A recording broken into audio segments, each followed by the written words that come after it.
Start. उपाध्यक्ष महोदय, यहाँ मैं इस बात पर जोर देना चाहूँगा कि हमें वे क्षेत्र चुनने चाहिए जिनमें हम राष्ट्रीय और अंतर्राष्ट्रीय स्तर पर सबसे ज़्यादा प्रभावी हो सकते हैं।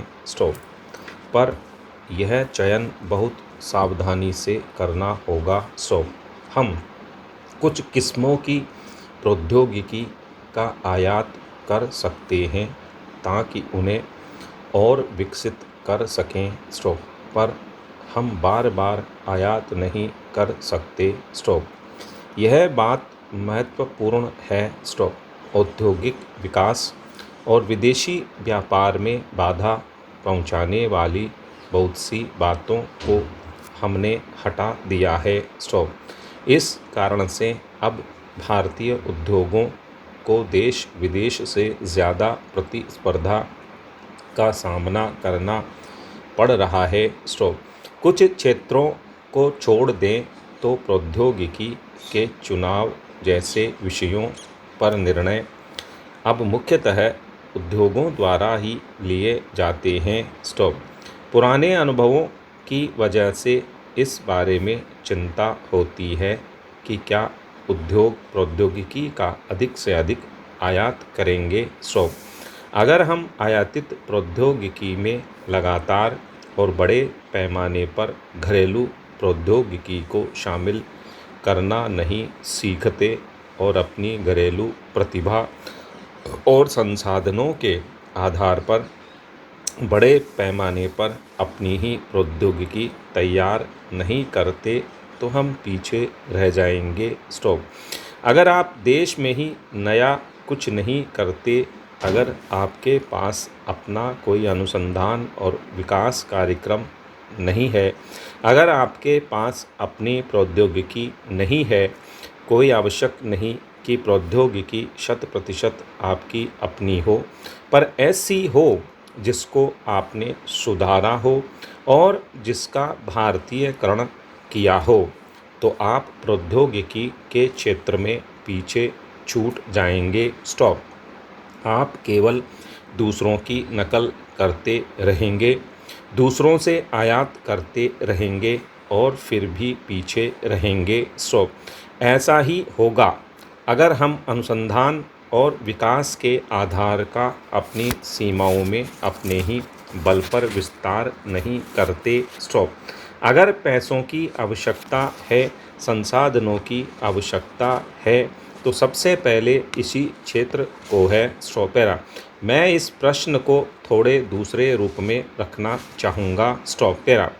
उद्योगों के क्षेत्र में अधिकाधिक प्रौद्योगिकी करने के मुद्दे को हमें अंतर्राष्ट्रीय प्रतिस्पर्धा और विदेशी मुद्रा की कमी के संदर्भ में देखना होगा।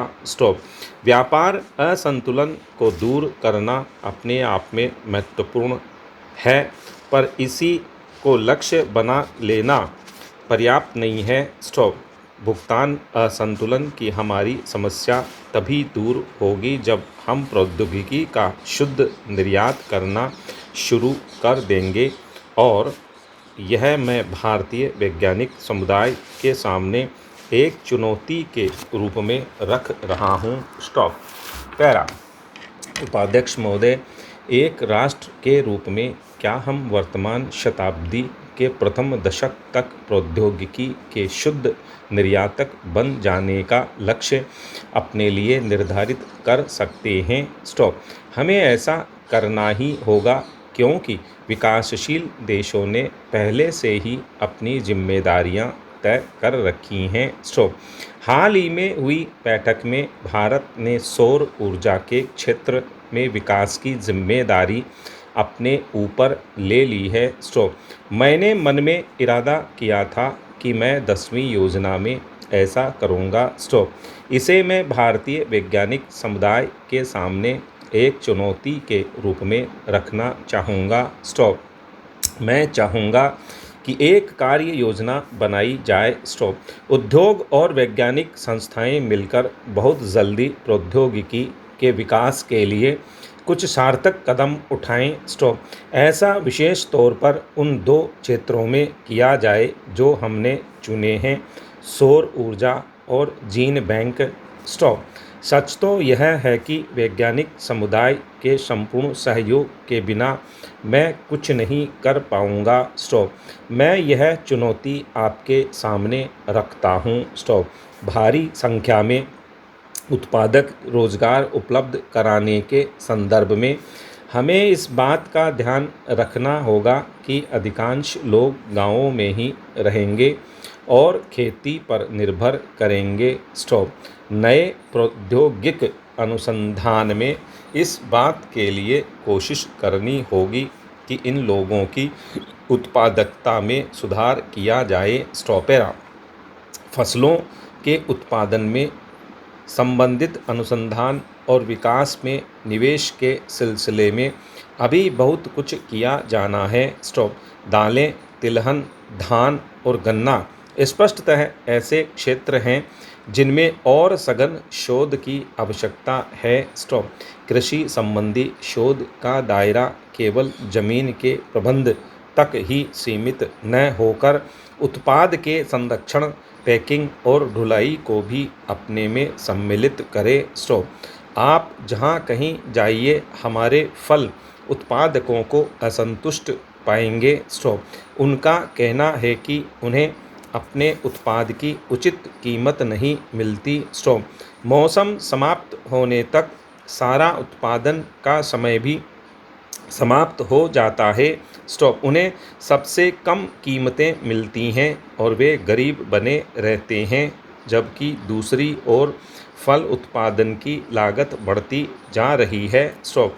यह एक पेचीदा स्थिति है। स्टॉप। हमने थोड़ा कुछ किया, उस थोड़े कुछ के साथ और कुछ जो करना था सो नहीं किया। स्टॉप। हमारे देश का किसान यह लड़ाई लगातार लड़ रहा है और इसमें हमें उसकी लगातार सहायता करनी है। स्टॉप। एक बड़ी कठिनाई यह है कि आधुनिक प्रौद्योगिकी और प्रोसेसिंग तकनीकों का रुझान ग्रामीण इलाकों के उत्पाद की ओर है। स्टॉप। धन्यवाद।